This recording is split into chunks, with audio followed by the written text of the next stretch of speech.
on hiring people with severe intellectual and psychiatric disabilities. So DEI, Donald Trump is right. It has a lot to do with this because it lowers the standard. So I see this in my profession, okay? And I'm going to explain that because I've explained it a million times, because that's why this could have been avoided, this plane crash. So I haven't really, I've just been paying attention to that. But then I saw today that, in the towers, they didn't have enough staff. For 4 years, I've been saying that nursing has done this forever, and they use the excuse, there's not enough nurses, and there is. But because of diversity, equity, and inclusion, it allows C-suite and the people that set the standard of care for my profession to find all these ways to bring in things that are harmful, that are unsafe. And then they make the excuse, we don't have nurses. No, they've already had to walk that back. There's plenty of nurses. So they've been caught in that one. Now they're trying to say they didn't have enough staff to handle this aircraft. There was one person handling the job of two. And that is a majorly stressful job to begin with. Yet DEI policies stated, and this is what they've done in healthcare too, okay? But stated that they need to hire people with intellectual and severe psychiatric disorders. So severe psychiatric disorders to me would be somebody hearing voices. So somebody hearing voices, you do not want handling air traffic controlling, okay? It's a common sense thing. But the DEI people, they wrap it up in this, we're being so inclusive, and they're just jagoffs. They're jagoffs. It's just a way to take more staff away.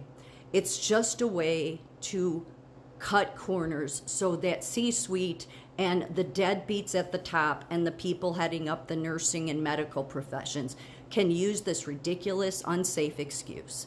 Same thing that happened here. The same thing that happened here. This could have been avoided, but this poor person will live with it for the rest of their life. That they were trying to handle two jobs at once. Okay, and I know what that's like. The good Lord knows I know what that's like in nursing, and it is so stressful. It is criminal that these C-suite executives get away with it. There is a reason that I have spent so many years saying that these C-suite people, and I'm talking chief nursing officers, because they know better.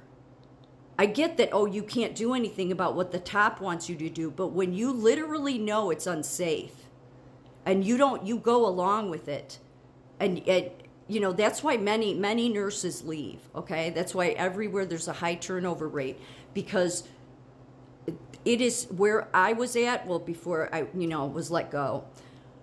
But I said how horrible it was. They've taken, and it's only at the freestanding psych facilities. And a freestanding psych facility means it's not a unit with the rest of the hospital. It's a building just for psych patients, for acute, psychiatric patients. Okay, and not connected to like an ER and other floors. It's on its own. All of your standalone psych facilities got rid of mechanical restraints. So mechanical restraints are like where we can put somebody in like Velcro straps. I've read so much on this throughout my 13 years in psych. And first of all, you need to have the right staff, okay? The people that make these decisions, mechanical restraints, getting rid of them was the worst thing to do, because the whole reason they were brought in is so that we could keep patients safe. Where I was at, we first of all don't have staff. So then when somebody escalates and we don't have staff, we can barely handle it. More staff gets hurt, the patient gets hurt. So that's why mechanical restraints should never be eliminated. But for some reason, the big hospitals on psych units still use them.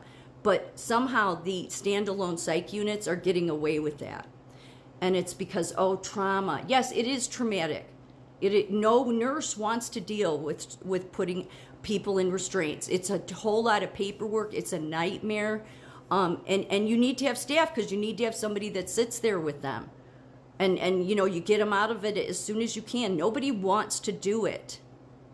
But at the same time, you're admitting patients into a hospital psych unit because they're a danger to themselves or others. And if on the unit they become a danger to someone else or to themselves, and you can't de-escalate them and medicine isn't working, then that is your last line of defense. So, and in freestanding psychs, they took it away. So they made everything more unsafe the moment they did that.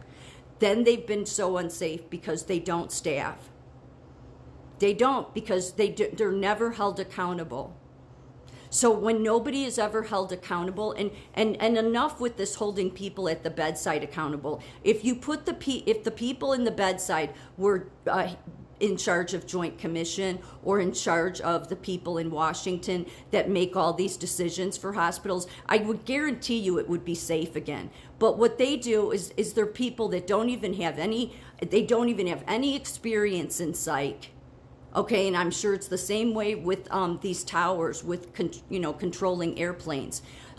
People that are deciding what's best for their practice are people that barely have ever worked, do their job. That is a big problem we have, big problem. And then the other problem is we don't have strong leadership that stands up for the right things, okay? Like if you're not a smart enough leader to know, no, this isn't right, we shouldn't do this, this is unsafe, and you keep your mouth shut because you get a 6-figure income, then in my opinion, you shouldn't be a nurse. They have lowered the standard for everything. The other thing where I was at, okay, and this is going to start coming in more, and well, hopefully it'll make a shift, because see, there's a reason nurses we have a state license, like we have a license. We're a registered license, okay? And it's because no social worker, I don't care if they're the chief officer of the facility, no social worker or psychologist can put order, some psychologists can, but not all, but the one where I was at, she can't put doctor's orders in, but she was admitting patients, not telling the doctor on call. Because if the doctor on call, because it used to be a high standard where the nurse and the doctor collaborated, and then they would decide, because in psych, you can't, I've said it before, you can't just always take everyone, because you have to consider your whole milieu. You have to consider all the other patients on your unit.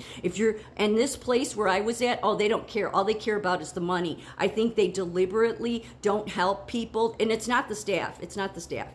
They just want to push them in, push them out, and then they know they'll come back again, and it's just money, money, money, cha-ching, cha-ching, cha-ching. These people should be held criminally responsible.